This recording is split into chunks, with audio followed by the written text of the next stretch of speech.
Hi, everyone. Welcome back to the VAK Indian History Podcast. I'm Utkarsh. Namaste, Sumedha. Welcome back to a landmark episode. And why is it landmark, Utkarsh? Is it the date? No, it's not. We just crossed a milestone, an important milestone 50,000 subscribers, some of whom I'm A hoping clap. you're watching right now. And indeed, Utkarsh, I feel a little bit of self-congratulation for us, the hosts of this podcast, as well as the listeners, is definitely in order. We are a really shoestring kind of operation with just the two of us. And we've been No, hanging on. when you with the shoestring, you assume you have a shoestring. We have nothing as it comes to this podcast. The resources are just our own. Yes. So, the belief and the support of listeners has kept us going. It will keep us going, and we'll do a lot of things connected to this podcast, as you will see in the future. So, how should we celebrate? How should we mark Yeah. this? Well, there are different ways to celebrate. One way people like to celebrate is they try to make life difficult for themselves. People do difficult things. So we're going to make our lives a little Yeah, bit difficult. yeah, climb Mount Everest on your Climb 45th Mount birthday. Everest, Yes, run a marathon before you're 50 yeah, or whatever. yeah, yeah, yeah. So we'll do our equivalent, but we have covered so much over the last almost 3 years now, two and a half, definitely. So we thought we'll test. I mean, it's more a test for me since, I'm the one who's learning, we're doing more learning here. No, So don't we're worry. going to It's test a our no. test for me too, because I did a lot of original research for this podcast, a lot of it. Some base of knowledge was there, of course, since it's my area, but I've Hmm. learned a lot of new things. And I hope I remember them. We'll find out. I'm sure you do. So what we'll do is we will ask questions of each other, linking back to the topics that we've covered. Hopefully, this does a couple of things. One is that for some of you, you may remember us talking these topics, but you may have forgotten the specifics. And all of these topics, each of them is rich enough that it deserves to be re-examined and re-looked at because you'll re-realize some of the revelations that have come from each of these. And the second part of it is, yeah, I mean, there's so much we've covered, so it's just a reminder. You may have completely missed that we covered this. So we will remind you or show you something that you did not realize that we have covered. Yes. And, maybe the questions will be framed a little provocatively so that you really understand what the myths are that we are busting. And Hmm. perhaps, just we will just lay out the mainstream narrative understanding and then proceed to bust it. So hang on Hmm. there. This is going to be very, very interesting. And think Okay. of it as, I don't Yeah. know. I used to watch Coffee with Karan when they had a rapid fire round with Uh, actresses from the Hindi film industry. So think of us as something like that, a rapid fire but round. We, I think we will need not be that rapid and we hopefully be a little more, talk a little Utkarsh, bit, Utkarsh, consequential things. I am going to put the pressure on you, and I am going to make it a rapid fire round for you. You can do the same for me. Let's see. Let's see who can Hmm. stand the pressure. Okay. So, which topic do we start with? I think let's start with the first one Actually, we talked about. let me give a come to this topic in a roundabout way, but I'm going to Okay. ask you the question that you're expecting. Okay. One of my favorite writers when I was young was this guy called Jules Verne. You've heard of him. Yes, of 80,000, course. 20,000, not 80,000, Indeed. 20,000 leagues under the sea, around the Yes. world in 80 days. In So, it. in Around the World in 80 days, one of my favorite characters, Phileas Fogg, he does something. He's traveling across the world. He comes to India and he basically finds a young woman who's about to be burnt, right? Who's going to be burnt, and he saves her. That's one of the plot points in the story. My question to you is why do we say that what Jules Verne is talking about is absolute nonsense? Yes. So that is because, it is nonsense. Your question is very well taken. It is nonsense because this is not the way Sati was envisaged or carried out in ancient India. It was not something that every widowed woman had to do, as in jump into the fire with her dead husband. That was not what was happening. So Sati was, in fact, a spiritual undertaking which very few women used to do. It was in the process of following their Stri Dharma, and this was a way of attaining moksha, which is outside this whole idea of whatever we do in this world, whichever society we live in, this was a way of attaining moksha. But what happened when the Brits came in is that this has been the thrust of our busting myths, that many myths were created by racist colonials who wanted to show up this society as being very bad. So they created this myth, and especially the missionaries who wanted to say that this religion, the Hindu Sanatan Dharma religion, is a very backward one. Just leave it. What do? You exploit everyone using caste, which we will come to, of course. You exploit your women, you will treat them. So it's best you leave this religion. So they cooked up these figures, and episode one will tell you. And also, we did this in Hindi too. Remember, Utkarsh? That was another test for you. We did this in Hindi too. We Yes, went into the that was a real test. yes, Yep. we went into the documents of the British period, and we saw how figures had been cooked up out of nowhere, and they had been presented before the British Parliament, and they had been somehow stamped as being true. And this whole myth, this whole idea of women being forced to do sati. This is the bread and butter of books about India. This is the bread and butter, especially of 18th, 19th, and 20th century books about India. But, dear listener, this myth has been busted by us in episode one. And we have referred to many books, we have referred to many documents. Meenakshi Jain's book on sati is a great one. So, myth number one, busted. Good. Relatively rapidly by our standards. So I'll give that to you. Okay, another Yes. question, right? Um, you know, one of the great gifts that the West thinks that it's giving modern India is the gift of feminism. Oh my Why is God. that? Why is that also perhaps not exactly correct, to Utkarsh, say the least? by rapid fire round, did you want to really make me go up in flames by using the concept of feminism, which is anathema to me? So I proudly say I am not a feminist. I am woman, a woman who believes in her own power, in her own destiny, in her own agency. I'm not a feminist. Western feminism has come out too much from the depths of Christian theology, Western and European specific history, and it really has very little to do with us. And it has had a lot of terrible, terrible consequences. Utkarsh, something that I don't know whether how, in which context we can discuss it, but I feel that the modern way in which feminism has been presented to us is the reason, one of the reasons for the collapse of the fertility rate across the world, which we are seeing today, whether it be Little Korea, doubt. Japan, I mean, there's little doubt about that. I think yeah, that's very true. Yeah. Korea, Japan, and look at India. We have 1.9, but do you know that in Delhi, the TFR is 1.2? 1.2. Just imagine. Wow. So, feminism is something perhaps which has its heart in the right place, but definitely not its intellect in the right place, because it deals with a conflictual relationship, a hostile relationship between the male half of society and the female half of society. Whereas for us, the ideal is Ardhanarishwar, where in each person is half a man and half a woman, and we worship the concept of Ardhanarishwar, that is Shiva and Shakti. We have had, the basics of Sanatan Dharma have been put forward by so many women rishis. We have a creatrix who is the feminine principle, who has been explained in the Devi Suktam of the Rig Veda, in the Sri Suktam, and in so many others. So again, if you go to episode one, you will see that feminism, far from being a gift to India, is something which is contributing to the breakup of society. It is something which is contributing to negative relations between men and women. A much better way of looking at solving the problems which face women, and problems are there. I do not say that problems are not there. These problems have to be solved using our own genius and using our own concepts of Shakti, of feminine power, of harmony in society. So we need to use those rather than the modern concept of feminism. Yeah. I think my key takeaway when you mentioned this is that it is not a combative relationship, which is what Yeah. is implied by feminism.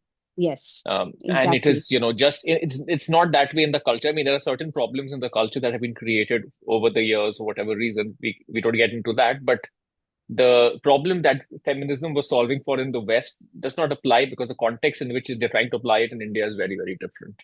Yes. And Okay, talking about the, yeah, yeah, even in the West, Utkarsh, Is feminism solving all problems? The first wave did solve some, so did No, the no, second I wave, feel it's perhaps. outlived its usefulness. Now it's turned Yes. Yeah. into something that is harmful rather than good, going Yes. back to total fertility rate and all the other things. Yes. Hmm. Okay, Hmm. talking So, about concepts, I'm trying to keep it rapid. But go okay. ahead, please. Okay. No, because the point is that we have talked about these topics in detail in each of these Hmm. episodes. So, Hmm. our continued, we just had a very little bit of a discussion. We have a much more expounded discussion in the actual episode if you go Utkarsh, and check small it out. question for you. Is dowry an Indian Hindu concept? Do you remember that? No, I was going to ask you that question, but the answer to that question is that the word does not exist Yes. in Indian languages. It's a Western word. It's an English word, Yes. right? Or Score whatever, 1 point whatever. for Utkarsh. Good Yes, answer. I remember that. Yes. Yeah, and Yes. the only word that exists is, if you can give me the exact word, but it refers to the possessions of the woman herself that she Yes. takes. It's her. What's the Yes. word for it again? Stridhan. Uh, Sridhan. Yes, Yeah, correct. which is also inherited only by women. It is in the line of women, from mother to daughter, etc. Cannot be taken Yeah. by anyone else. And dowry was and is, well, unfortunately, it did spread in the colonial age for various reasons. Again, go to our episode on dowry and child marriage and see the reasons. See how Yeah. the interference with the local laws and customs, communal habits of the Hindus, and focusing it onto a masculine based, property based structure created all these problems. There is a wonderful book by Veena Talwar on dowry with field work done in Punjab. I have referred to it. Please read that. So, dowry myth busted. Yes. Okay, I think you have to ask me another question now. Do you want me to move on, or shall I just? Okay. So, caste is an Indian concept. Yes or no? Caste. Nope, it's from Portuguese. It's a word called casta. It's Yes. a hierarchical system where, based on the color of your skin, that's how the whiter Yes. your skin, the higher you are, the darker your Yes. skin, the lower you are. Yes. So, And then, so yes. yeah. Go ahead. So I guess the key point over here is that the way Indian society classified itself, I mean, it classified itself, right? As you would classify the sciences or occupations today, it did classify itself. So there were different concepts. There's jati, there's sampradaya. I'm going to do my best to remember what each of them are. Varna. Jati is like, okay, jati is like clan. I remember that because you gave that Yes. example, like the Yes. Scottish clan. Mm. Sampradaya is the deity that you worship. Yes. One is your Yes. occupation, so to speak, Yes. relatively speaking. What is the kind of work that you Utkarsh, do? you're going to be topping this class of Wow. And two. I haven't reread any of this, by the way, just to be clear. But Excellent. uh, but the key point here is that these are not okay. These are not necessarily, like, for example, one is not set in stone. You could have a Yes. group of people, like, again, we do again remove ourselves from a modern context where people switch careers as fast as they switch their cappuccinos. In Mm. a more ancient context, people tend to stick to a similar line of work, families, communities. One community may be good at this, one community may be good at it. It just happens. So that's what tends to happen, is that you may have a community who does one occupation, but they could actually shift over time. Like, I remember you telling us that Kayas itself, which is our community, they shifted from being what you would consider, what were the different examples that you gave, from warriors So to, yes, warriors yeah, to accountants accountants to, to ministers, yeah, and then finally they ended up being administrators. And correct, today, even today, in the administrative system of India, castes are very, very overrepresented overrepresented. Yeah, compared to their percentage in the entire population. yeah. They are very much overrepresented. Yes, So absolutely true. yeah. So the point is, you have all of these different concepts. So what happened is, in the 19th century, the British Empire wanted to find some way of classifying the population in a structured way. So they tried to basically figure out what everyone's caste was, taking this Western concept. Some people entered their jati, some people entered their varn, some people, it was a whole right mess. But the point is that became linked with your name, that you are this person and this is your caste. And then that kind of led to this classification where by birth you suddenly become a certain caste, which was not necessarily how, yeah, and it becomes set in stone. Once you're born, say a caste, you're a caste or whatever. You're born a whatever caste, you're kind of that forever. You cannot change if you're that profession, that profession. So that is the key concept here, that this very rigid birth-based system wasn't really an Indian concept. It was the application of a of a, what should I say, a not very nice, perhaps a slightly Racist? racist a concept onto the Indian population. And then of course it has taken, now to be fair, it has taken a life of its own in modern India, and it's a big problem. But the Yes. origins of it are not in Indian thought, is basically what we are saying. Yes. And if I was going to ask you, is caste birth-based only? It's not supposed to be. Well, caste Yes. is, but jati, I mean, sampradaya Yeah. is a whole different thing. Yes. Caste, I And think the key point over, yeah. No, I think the key point over here, which is a mistaken language that we can also end up making, because we are automatically translating the English word caste to any of these concepts. Point is that caste is a relatively modern creation, which is not a great thing. And the real thing is essentially jati, varna, sampradaya. I need to think of it in that way. I would say that, in my opinion, you can correct me if you disagree. Caste is a bad thing, but caste isn't what it's supposed to be. It's just this kind of this monster that has been created out of this yes. of all the things that Yes, happened. absolutely, absolutely. And the only thing I would like to add is that although in practice, birth did determine the jati and the varn you were in, because that was the way society was organized. The theory behind it is that it is your gun and your karma which tell you what your jati and your varn are. And gun and karma are, well, let's put it very simply, maybe like nature and nurture. Gun is what you are born with, karma is what you make of it. So this is, and this is from chapter 18 of the Bhagavad Gita, where it very clearly said that gun and karma, these two are what influence the jati and varn that you are in. And of course, both the position of women and the use of the word caste, these are like shortcut acid attacks across the face of Indians, across the face of Hindus. They are still used as we are discussing this, somewhere somebody is using this to attack someone who's Indian. In the US, there are now increasing attacks against the Indian community using caste in extremely false ways. Those cases have all fallen by the wayside in the courts, but then for the future, who knows? So Hmm. this was our episode 2. Yeah, This was the that was Jati episode one two. was our episode 2, and it was a very Hmm. detailed one.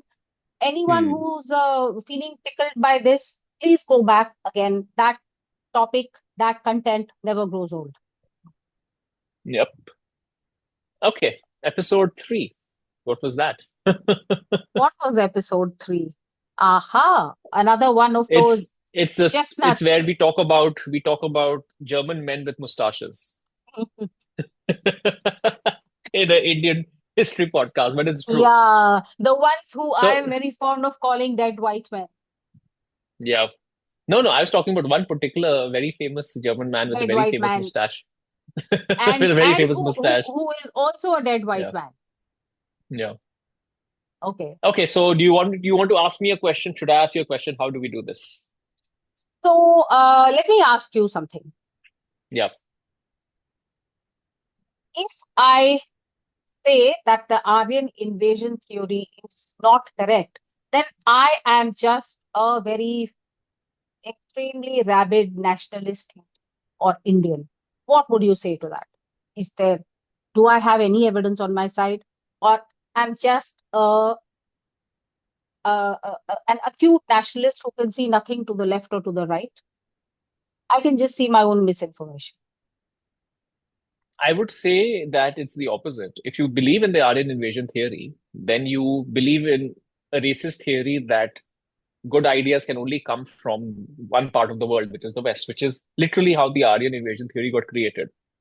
Because, long story short, what essentially happened is that when a bunch of people discovered what they thought was the ancient site of Troy, we don't know whether Helen of Troy existed or not, but they found the ancient site of Troy in Turkey. They basically found the swastika all over it. And they were like, what is this Indian symbol doing all over Troy? Something must be wrong. It cannot be an Indian symbol then, because India is this backward society full of primitive people and the uh, primitive systems like sati and dowry Ideas. and all the other Yes. nonsense. Clearly that symbol cannot be an Indian symbol. It must come. This symbol called the swastika must come from this part, from Troy, from this part. So long story short, with lots of assumptions, including assumptions on languages, etc., because again, Latin and Sanskrit were similar, but obviously Sanskrit cannot have anything to do with Latin. So Latin is a superior language. So there must be some ancient language from which Latin is descended and Sanskrit. It cannot be that Latin came anywhere close to Sanskrit. So, all long and short, they decided that there must have been this ancient master race who spread Yes. themselves all over the world, Yes. right? The Yes. swastika was the symbol. They were great. They went and did lots of things here and there. They went in their horses and whatever else they wanted to go in. And Remember that is where those the idea, chariots thundering down the yeah, steps? and that's where the idea of the Aryan came from. That's literally Hitler's idea. That is what he was trying to recreate. He assumed, and that he had his own ideas on what Aryans looked like and what they were like, whatever. That's literally where it came from. It came from the fact that the Indian symbol was found in Europe, and they could not accept that, hey, that could be an Indian symbol. There had to be somebody else who brought it. So here's the thing. One part is all of this, right? The very dubious origin of the theory. But the bigger part of it is that this theory is not supported by genetic evidence, because now that we can analyze the genes of the population, what we find is that contrary to the idea of somebody invading India, it's rather genetic evidence would point towards an opposite thing where you have people going out of India to different parts of the world. So that's a whole different thing. So the long and short of it is, yes, if you were a 19th century European nobleman and you believed in the Aryan invasion theory, I would say, okay, you don't know any better.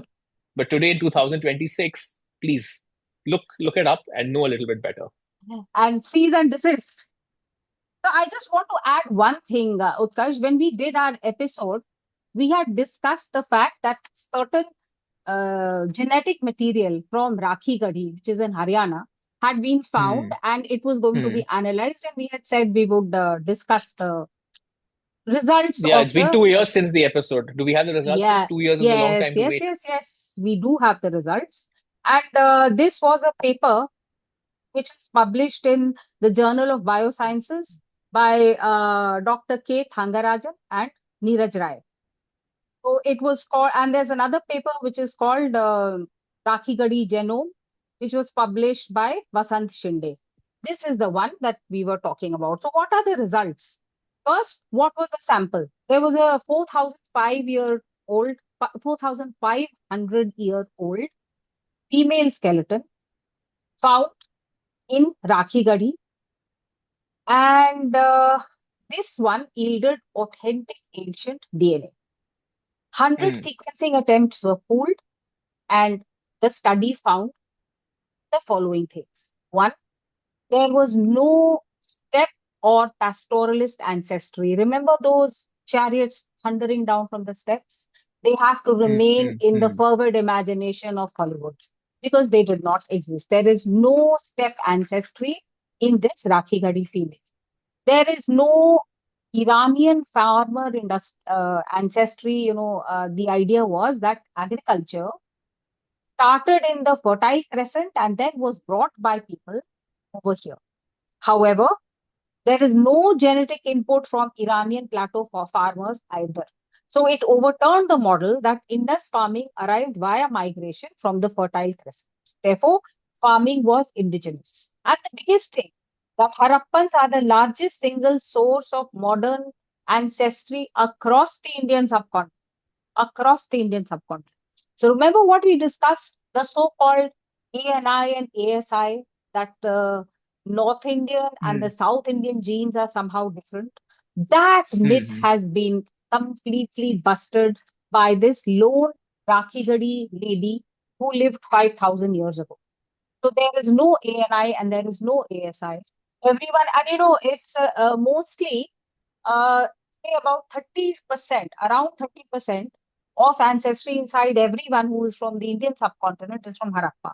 There are small little bits from everywhere because India has been a melting pot for thousands of Hmm. years. So there are small Hmm. little Hmm. bits, 2% here, 3% there from various places. 30% is Harappan solidly for everyone.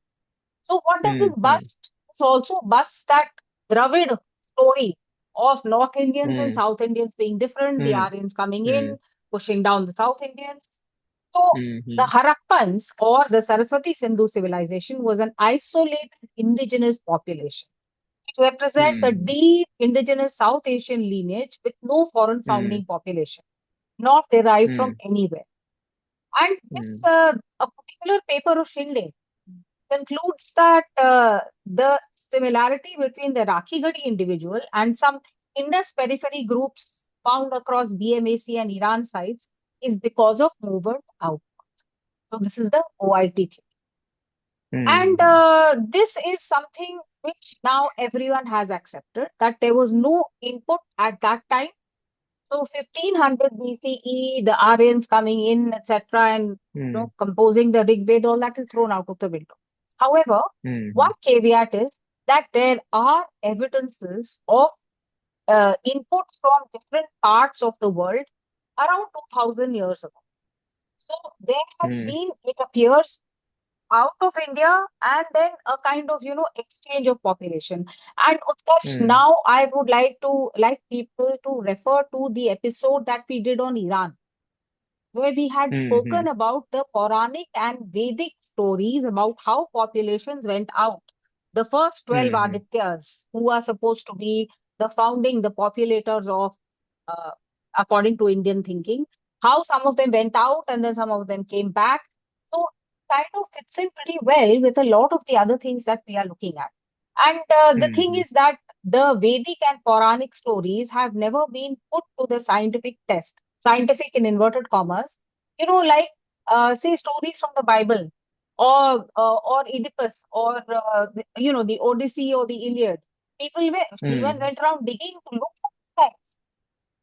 So that kind of stuff has not yet been done. A very rigorous analysis of Vedic and Puranic sources. Remember, we discussed Acharya Chatursen's theories about out of India, and again, you can Hmm. go back Hmm. to the Hmm. Iran episode to listen to that. I think we did that a bit in this episode also. Hmm. Hmm. Uh, the Rakshakadi female skeleton is the biggest slap in the face for the Aryan invasion theory that you can begin. Hmm. Hmm. Here, I hope that we are living up to what we have told you, that we'll keep you up to date with the latest studies and all the changes that happen as soon as they happen. Yeah.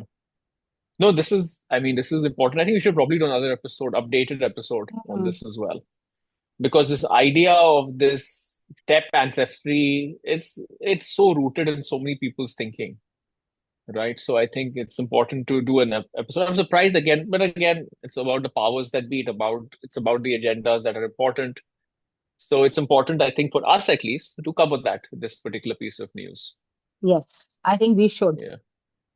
So I am Though going it to reminds me ask a you little one bit, question. though it Of reminds me a what? little bit of that. So that Friends episode where they ask Ross, "What happened today?" Oh, a dinosaur died 45 million years ago. It's like, what happened today? It's a skeleton from 4,500 years ago. But yes, but that does have an implication. Anyways, yeah, that was just my thought. Sorry, you were gonna ask me a question. Yes. So, Utkarsh, you've heard of the Rig Veda, and you know that it is the oldest and biggest oral composition which Hmm. survives till date. Hmm. But have you heard of any physical remains of any of the Vedic people apart from the texts that they have left? Again, you have heard of the Harappans or the Saraswati Sindhu civilization. But have you heard anything about any of the compositions or texts or works that they may have left behind? And is there a connection between these two? So is this me, the real me, or me, the person who's supposed to be acting like a normal person? No, first I want to Okay, know the real the me. normal. No, no, no, no. First, the normal person. Oh, What normal would the person. No, normal of person course say? not. No, of course not. The Rig Veda and all, you don't, not that old. You don't know how old I mean, maybe 1500 BC maximum. Yes. Don't know anything before that. Indians anyway didn't know much before then. 1500 BC, all the whatever people came and they gave the learning and all, then Indians learned how to do stuff. And this whole Harappa civilization is something completely different. Anyways, they speak a completely different language. The script is completely different. So yeah, these two have got nothing to do with each other. That's a normal Yes. person. Yes. And now Utkarsh will Now answer. the answer is they are not different. They are the same. The script of Harappa, which was not deciphered for a while, has been deciphered. It is consistent with basically Vedic, I mean, consistent with Sanskrit essentially. Yes. So you can understand it. and they are the Yes, same. You and also see the same just concepts. as a side comment for people who are very astonished at this, please go back and Google this. There is a there is has been an amazing breakthrough. Again, that breakthrough is by an Indian scientist and is not being given the kind of importance it should be. So Google it, find out about it. There are others who are talking about it. Amish, for example, has done a podcast on it. The same Amish who wrote the Immortals of Manua, and he runs a podcast along the same lines as ours. So he's done a podcast. Read up on that and see how the Harappan script really meshes with the Sanskrit language. And again, Utkarsh, when we did our episode 22, 23, and 24 on the Harappans, their language, their script, their relation with Vedic civilization, then we had shown how the Harappan script slowly but surely evolved into Brahmi. Do you remember that episode? We had Yeah, picked up yeah. images, we had shown the evolution. So go back to 22, Hmm. 23, and 24. Yes, and you were saying, Hmm.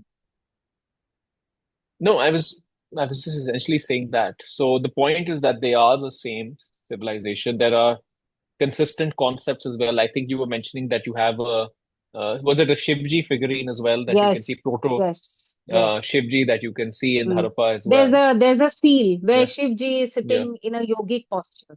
And yeah. other than Correct. that, Utkarsh, shivlings have also been found. The shivling that Hmm. we worship today, shivlings have also Yeah. been found in the same Hmm. area of the Saraswati Sindhu civilization. Hmm.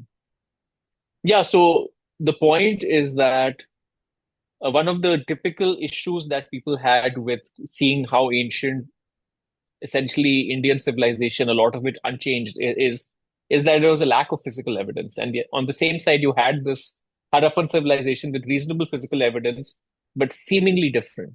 That was kind of the two things that never got along. And now, with recent research and looking into it properly and actually doing the work, it's pretty clear that they are the same. Also, another misnomer, or rather, another misconception, rather, is that we think of the Harappa civilization as only maybe a little bit in modern day Pakistan, that particular area. But if I understand correctly, the spread of that civilization is much, much broader, right? Much It's broader. almost all the way to South India. I mean, you get remember, I think you mentioned previously what was the Yes, southernmost place where they yes. found the remains. And we found some So remains in Eastern India also, Eastern India as well. in Western India Yeah, also. So yeah, there are pockets everywhere.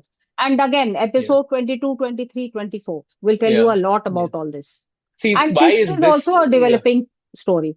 yeah, correct. See, I think the essential there are what should I say?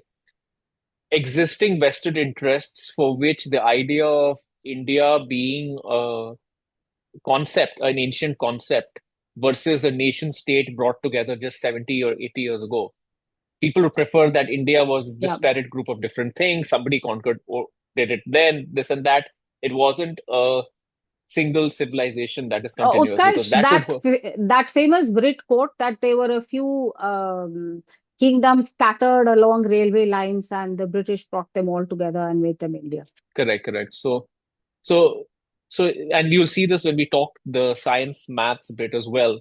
There are vested interests, or rather, there is an accepted view of the world, which may seem that the world today is very unbiased and very data based, but a lot of the fundamental assumptions in social sciences are based on some very, very problematic and frankly racist thinking that goes back 150 years, 200 years. And the idea of India not being a continuous civilization, the concept of India or Bharat not existing, people thinking of themselves as part of one big whole, not being a very recent phenomenon, that is a problem. The reality is that Yes. this whole group, a piece of land, this whole group of people thinking of themselves as one has been happening for thousands of years, but people wouldn't like that to be a thing, And right? Because Utkarsh, since I'm from a pretty old generation, I can tell you that when I was in school, that was more years ago than I care to count. But when I was in school, the first thing that was very clearly made obvious to us is there is a Harappan civilization, there is a Vedic civilization, and there is no connection between the two. We were not told why there is no connection when it is the same piece of land, when it is the same people, when you can find the same things. We were not told why. but it was very clearly set out in our history books. There is a Harappan civilization and a Vedic civilization. So, it was because of the kind of thinking that you have just explained, that they just didn't want it to be true. Now that we can look at it with our own open eyes, it just seems shocking that such kind of misinformation could have existed for such a long time. Whether it be script, whether it be town planning, or whether it be the deities that we pray to, the weights, the measures, the size of the bricks, the way we dress up, the way women dress up, the way clothes were worn. I can go on and on. There is a continuity in all these things, which is extremely obvious to everyone except those sitting in their ivory towers and whose next academic funding is going to come from something which says that the Indus Valley civilization is Pakistani and different, and it has nothing to do with the extant Hindu Sanatan Dharma civilization which exists in India.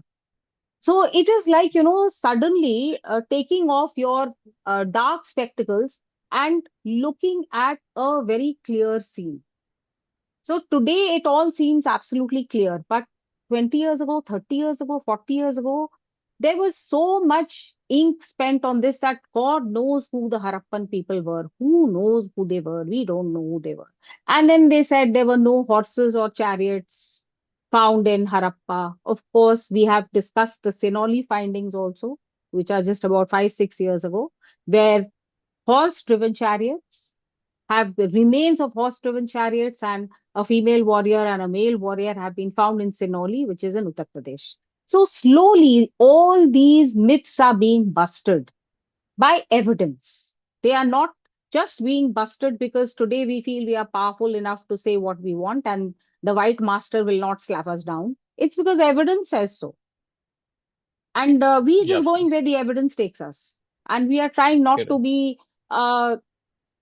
what can I say? You should not be colored by either racism or colonialism or some kind of preconditioned bias. Yep. By Okay. the So way, this this one was, yeah. Dr. K. Thangaraj, he also got the Padma Shri for doing this work. This year, he Hmm. has been the recipient Yeah. of one of the highest civilian awards in India, the Padma Shri, Hmm. Hmm. for doing this work.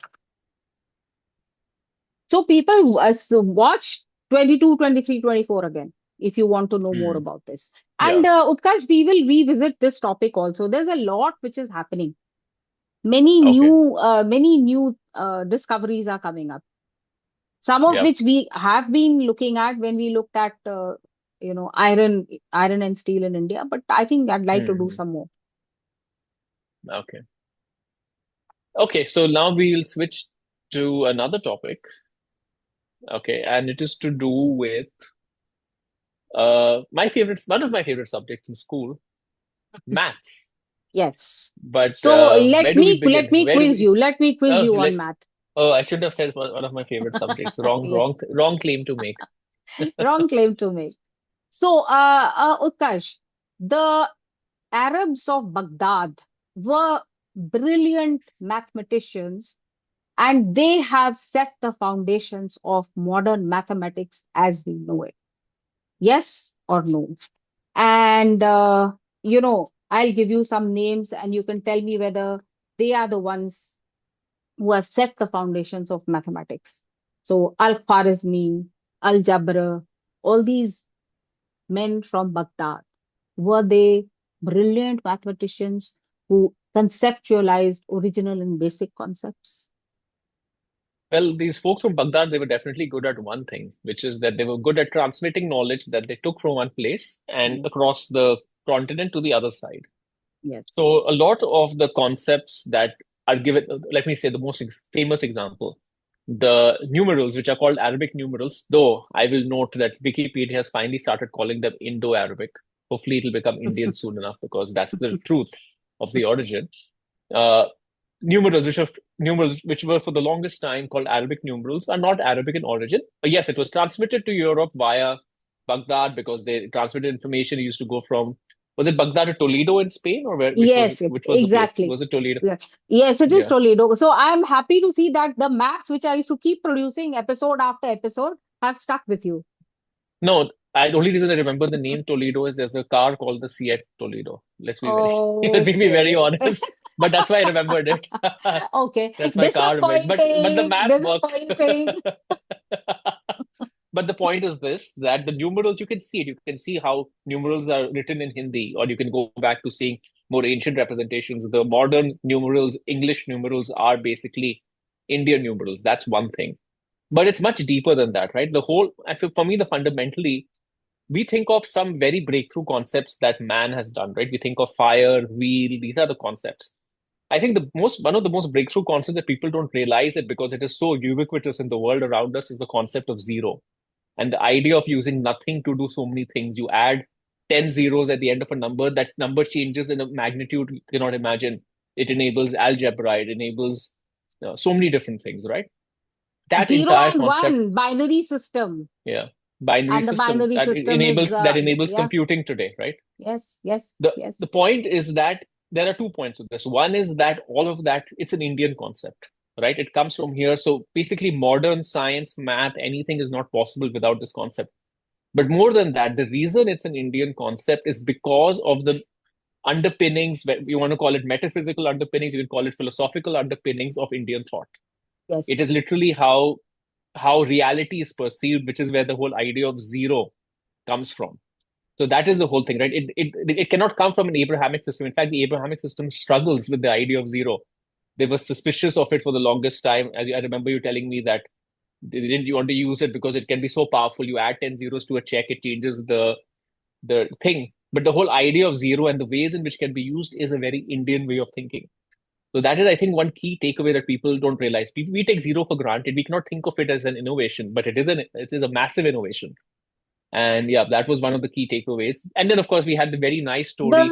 number system was a massive innovation, Utkarsh, from 1 to 9 and then 0. Because otherwise Yeah. they used to, Yeah, have the different Roman systems set numerals, on if you try 6 bit. to Yeah, represent yeah, large yeah, yeah. numbers, eventually you run out of paper because it's a Yes, very physical way of representing yes, numbers, whereas versus a conceptual way of representing large numbers. yes, Yeah, yes. so that was one big part of it. I think our episode, what was it? We have few We episodes have on this, right? two. We 11th. have two. Yeah. Yeah. So one was the origins of maths. So that was, Hmm. Sulva Sutras, Pythagoras theorem, which is not the Pythagoras theorem. Oh, Then by we the way, had, another thing, if you've noticed that all these ancient Greek men, they look the same, there's a simple reason for that because they didn't exist. So you just take an archetypical old Greek man with a beard and you give him a name like Pythagoras. or Who was the Euclid, other guy who did Euclid, Euclid? All Euclid. these folks, Yeah. they Yes. didn't exist. And people, So, if you want to know why Euclid did not exist, go back to this episode on math. That is episode number 11, where hmm, I have discussed in great detail, much hmm, to Karsh's sorrow, because he remembered Euclid from his school days. And then he found out that Euclid doesn't exist. He was made up hmm, in the yeah. 13th century. He was made up in the 13th century. So who's And more then real, Helen of Troy or Euclid? I A tough would competition? say yes, yes, yes, yes, yes. Let them fight it out. Let them fight it out for existence. Very Yeah. difficult to say.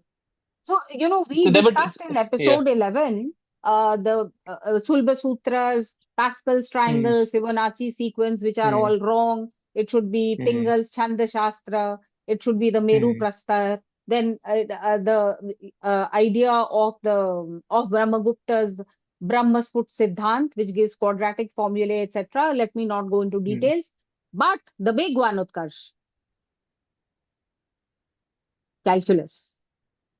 Yes, so I was going to say, then we come to the other part of the story, which is how exactly you have uh, you have one part of the information transmission which happens over a period of time, like Arabic into Arabic numerals, algebra, all of that. But then you have a very, very distinct transmission of information. Couple of things happen.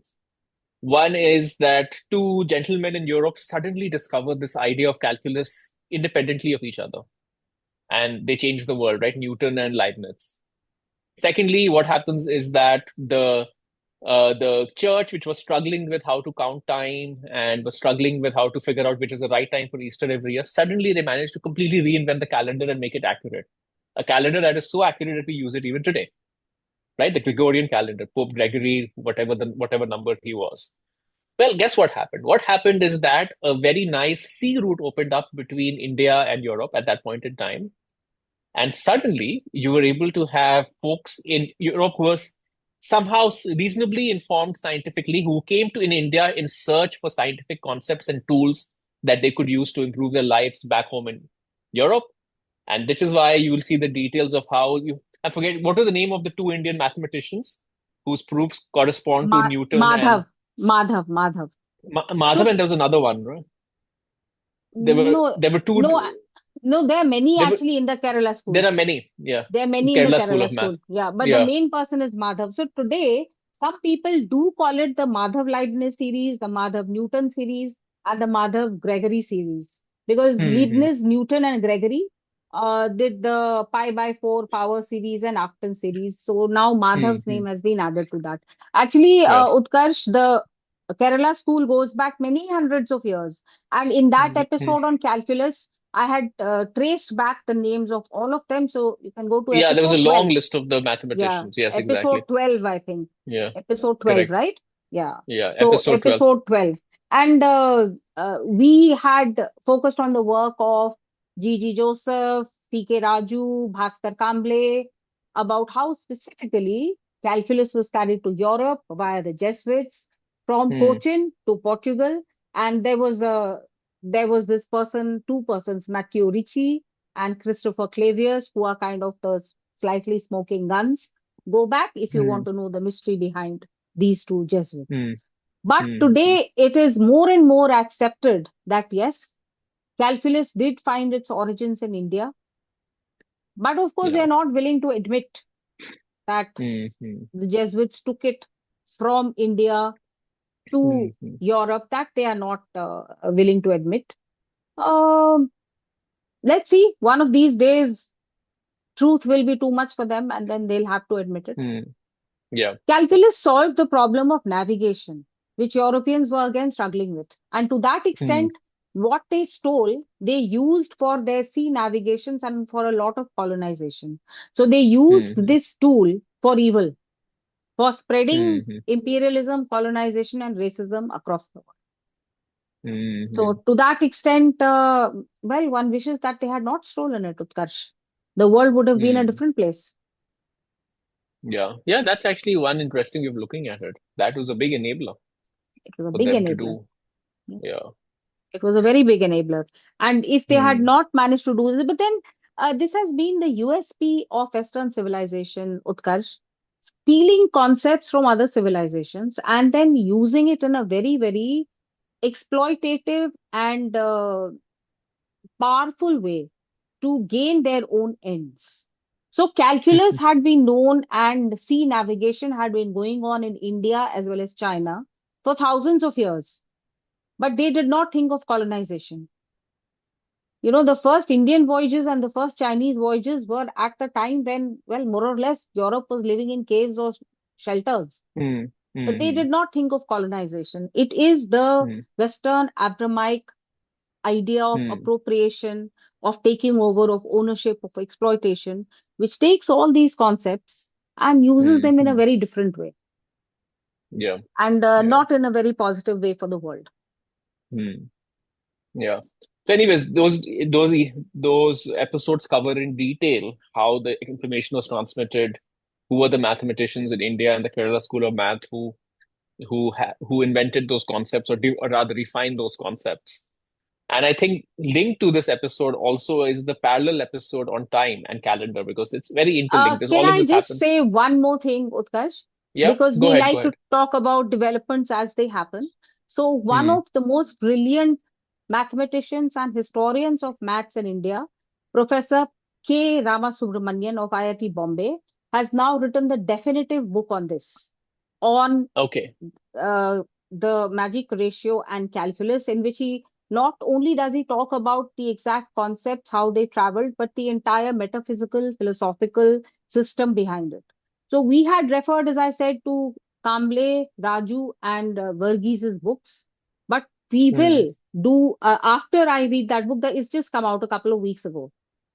Okay. So anyone who has been interested in the history of math in India knows Professor K. Ramasubramanian, and his book will be a revelation. After reading it, perhaps we'll do another episode on this. Okay.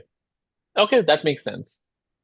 And which brings us to the last topic that we wanted to talk about, which is linked to this entire thing, which is on time and calendar. So we talked about how mysteriously around the same time that they discovered calculus in the West, they were also able to solve a problem.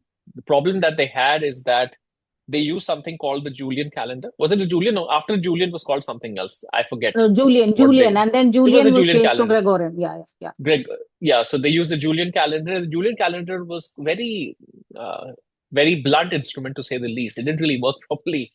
Sometimes Easter came too early. Sometimes it came too late. It didn't really correspond with the season. Then it was very important for the calendar to correspond with the seasons, right? To linking back to yes. all the rituals that the church needed to do. But mysteriously, in whichever year it is, we probably check the episode in the 15th or 16th century, 1582 or something, if I'm not mistaken. Yes, 1582 exactly. Yes. 50, wow, I'm shocked I remember that, but I do. Next, In you'll tell me you remember 1582, it's October 4th, suddenly was followed by no, October no, no. 15th. Then we come to exactly. So in 1582, we all had a very interesting thing as a world. We don't know it yet.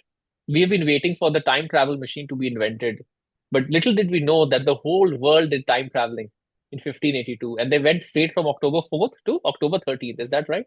15th, October 15th. October 15th. So we Yeah. time traveled. Everybody time traveled.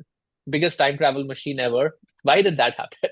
What happened is basically the Julian calendar was way out of whack. So they went to India. They learned how to really measure time properly. They created something from the Indian systems called the Gregorian calendar. They needed to reconcile. And only way to reconcile it is to basically chop off 10 days, or rather 12 days, rather, in this particular case. So they did that. And we covered this in all the details. We covered the details of why they were not able to reconcile, what the Indian system was, the exact length of the year. All of that is a lot of interesting detail in this. And But the the point key, to note here is that the Julian calendar people who had made it didn't even know what mistakes they were making. What was the problem? Mhm. They didn't even know that. Whereas, because there are certain issues in the way the sun is at the center and the earth goes around the sun, there are some things which you need some self-correction because they are not whole numbers. So for to make Mm. it whole numbers and to count it in number of days, there is self-correction. So in India, there is a concept of Adhik Mas, and basically every month, the Indian calendar self-corrects quietly for thousands of years. Therefore, you don't have all these problems. And there are solar calendars in India, there are lunar calendars in India, and there are lunisolar calendars. So Mhm. many different places have their own way of calculating. And why are these important, Utkarsh? Because we calculate all kinds of rituals and religious practices, fasts, festivals, etc., based on these calendars. That's why they are so important. That's why they were developed in the Hori past. That's why they were developed. Yeah. And this links back to, okay, so I think this brings to life two concepts. One is the same point that we made on zero and fractions and decimals and everything. Again, decimal, Dewey Decimal, not, again, Dewey is not the one who invented it. It's an Indian concept. But again, all enabled by zero, which is the reason why the Indians could actually measure properly the planets versus the Western, more whole number based concepts couldn't. But there's a second point. There was, as you were alluding to, we were measuring everything because it was important from doing the all the different things that needed to be done, rituals, etc. But there's also it goes further, right? There is a the belief system going back to the metaphysical belief system of the Indian system is that the position of the planets measuring time, it has an impact on everybody's life. Yes. And I think that was one of the most fascinating episodes, at least for me, that we did. It was on Jyotish, because as somebody before the episode, I always thought of Jyotish as the Western overlords thought of it as superstition, nonsense, astrology, seance boards, Ouija boards, mediums holding hands and doing nonsense. But turns out, and again, this is a little bit of what I took away from that episode, which is where which episode was it? Episode 8. On no Jyotish. Okay, not I don't remember, Whichever but it number was an we'll probably episode on Jyotish. Yeah. just look it up in our thing. Turns out, right? So, and it without turning this into a deeper conversation because it can go very deep.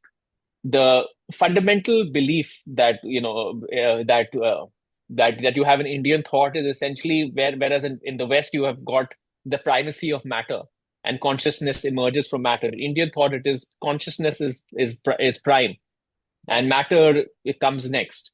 And when And consciousness is prime, basically Utkarsh, just one little thing here, and it is all a whole. That is why everything is affected by everything else. That's very important. correct, exactly. So taking that assumption, because everything is a foundational assumption, even whatever quote unquote modern science, there is a foundational assumption that you have that matter is basically prime. Taking that assumption of consciousness being prime, what happens is that consciousness or your life is affected by different factors, whether it is in this lifetime or across lifetimes. Right? That is the assumption over here, right? You can have a discussion separately on is this true? This sounds like a different theory. We're not getting into that. We're talking about what the foundational assumption is.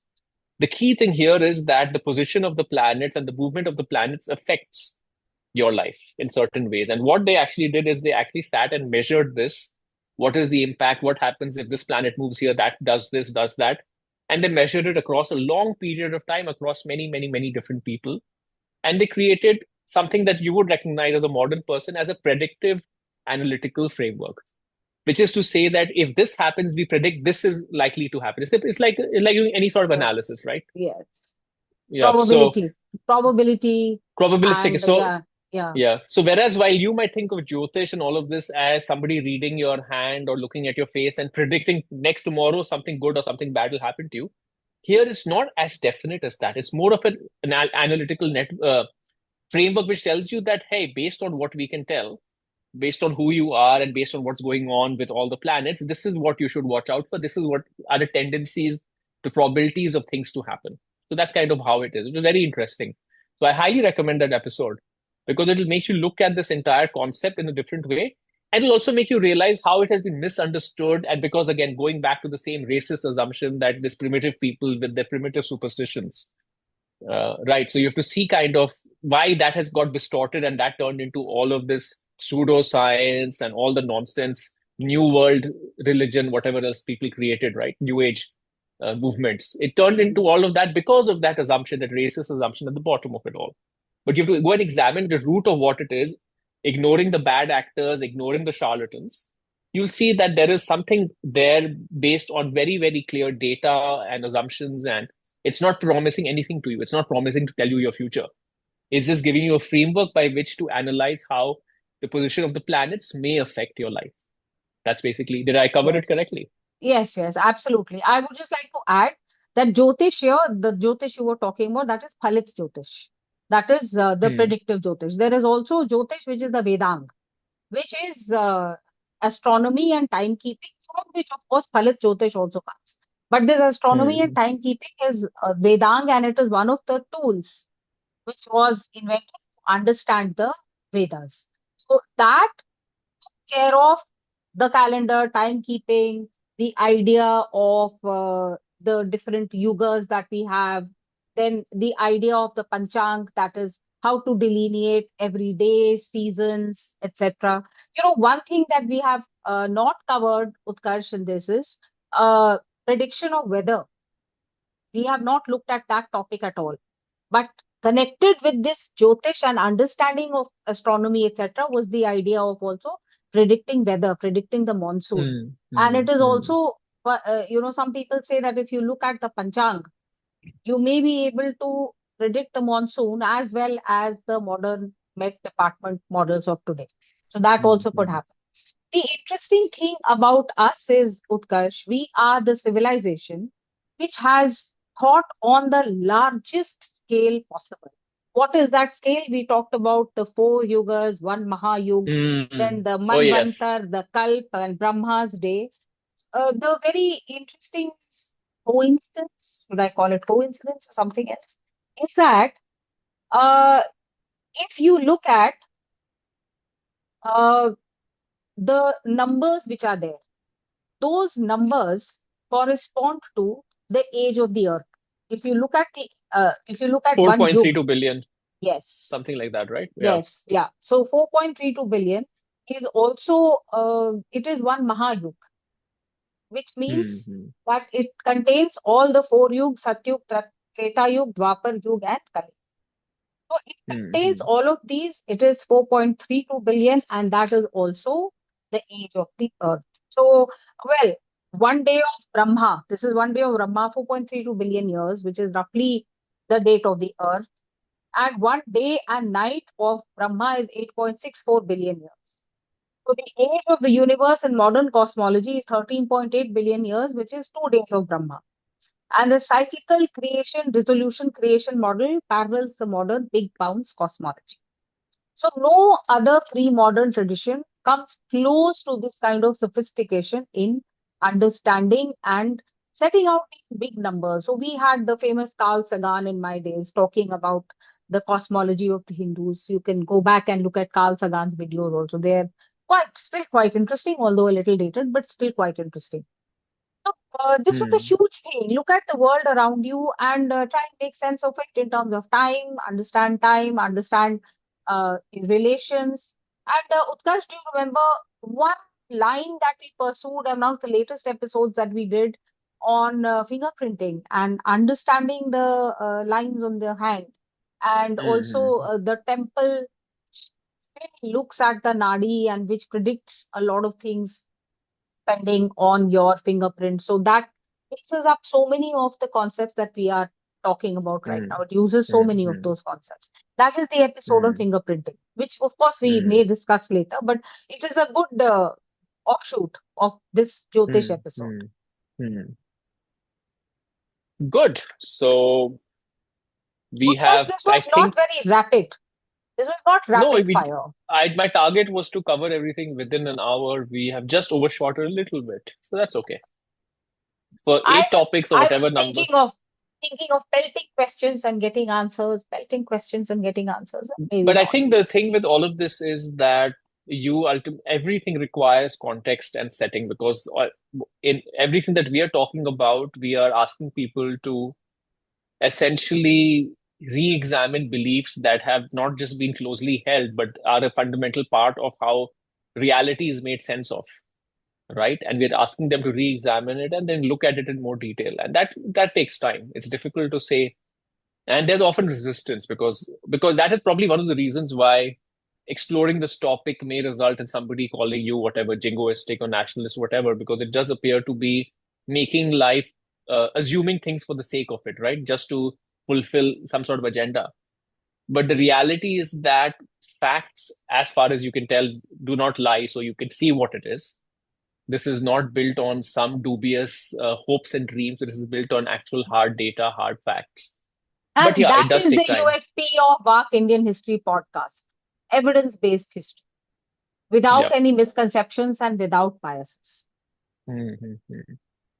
I So mean, we've picked up some bias of is the a complicated thing to say because there's a line of thought which says it's impossible prejudice. for anyone to Yeah, not be biased well, at all. Anybody, no, everybody is biased to some extent, but to whatever extent we can, we try to be as neutral as we can so to the we are facts. pursuing that very slippery thing called truth as best as we Hmm. can.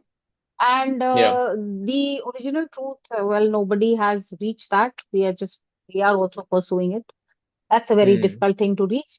We may have our biases, but hopefully we are self-aware, aware of them. And if someone points it out, we can reanalyze it in terms of the evidence presented. Hmm. So our focus is to really bear down on the evidence, to really look at where evidence takes you.